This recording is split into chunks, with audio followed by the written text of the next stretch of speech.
I've lived in Edmonton, working actually, I built police cars. So the majority of the marked RCMP cars you see on the road, the company that I was general manager of, we built them. And we moved to Calgary to follow the family. I worked here for a little while in communications, and then I retired. When I retired, I wanted to do something meaningful, I guess, when I volunteered because I had time and I wanted to give back. And then I thought, because of my past history with working with enforcement, that maybe I'd try that. I emailed Calgary Police Service about being a civilian member working at a district office. They came back and said, well, no, but we do have VAST. Great, fantastic. What's VAST? I had no idea what it was. I've never had a need for it. I've never been a victim of a violent crime or any crime as such. But when I read about it, I thought, you know, that sounds interesting. And I gotta tell you, it's not what I thought. It's 1,000 times better than what I thought.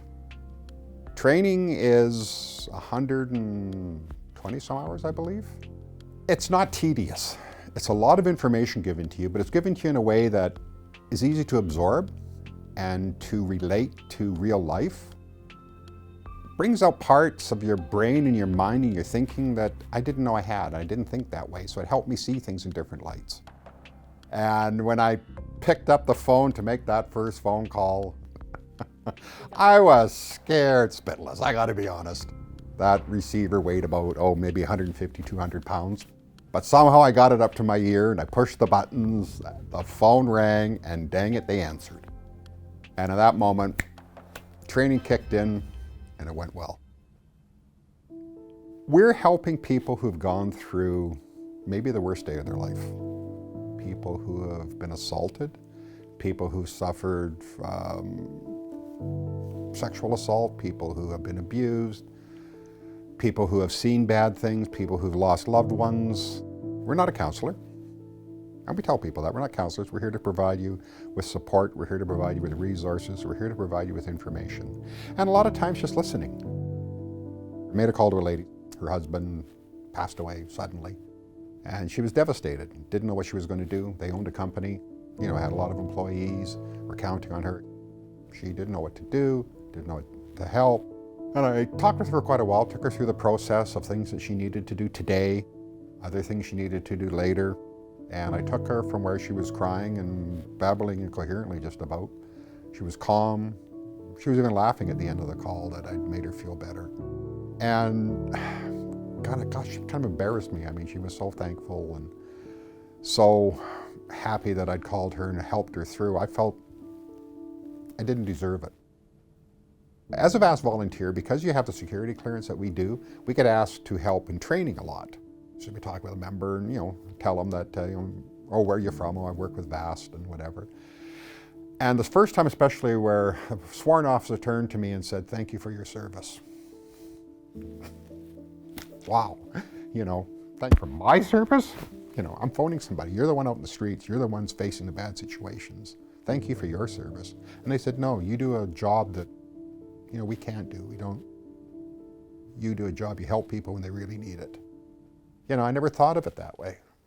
And it is. We're not just phoning people and saying, hi, you need to do this, or you need to go talk to that, or this is what's going to happen. We're able to help people over a tough time of life, and you don't know what it could be. It could be something that is so minor to you, but it was the straw.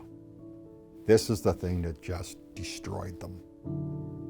You offer your condolences, and you let them talk. You're there to help them. Does it affect you? Yeah, it affects you. I was asked by somebody who was going through orientation, have you ever cried? Yeah, I've cried. I've always felt that I was a tough guy. Always had compassion, but, needed to be done, the job came, this is what you have to do. Back and then, in those days, was you manned up, you shut up, and you moved on. You put it in a box and forgot about it. You never did, but you told yourself you did. And now, just empathy. I didn't know I had that in me. A lot of times we think we're the man, we don't want to do this job. We can't be empathetic, we can't care. That's not true. That's not true. This taught me that I'm a better person than I thought I was. that I care more about people than I thought I did, and that I can help people more than I thought I ever could. That's what VAST taught me. It taught me that there's a group of people out there who really care. And sometimes you forget that in life. You're not alone. And in August we had a appreciation event in the summertime at headquarters there. So my wife got to meet the people I work with. And the next day, Sunday, we were driving down Crowchild, and I said to her, so what do you think about the people I work with? And she sat for a moment and she says, you know, if I put it in one word, I'd say family. I was surprised. I said to her, family, not team? And she said, no. She said family, because if something happened to me, they'd be there. Sorry, but they'd be there for you, and they would. That's family. I've volunteered for many things over my life in different organizations. Never had anybody treat me so well or take such good care of me as VAST. And so if you're thinking of wanting to volunteer somewhere, you're going to make a difference, and you're going to really be appreciated, VAST is definitely a place you should give it a shot.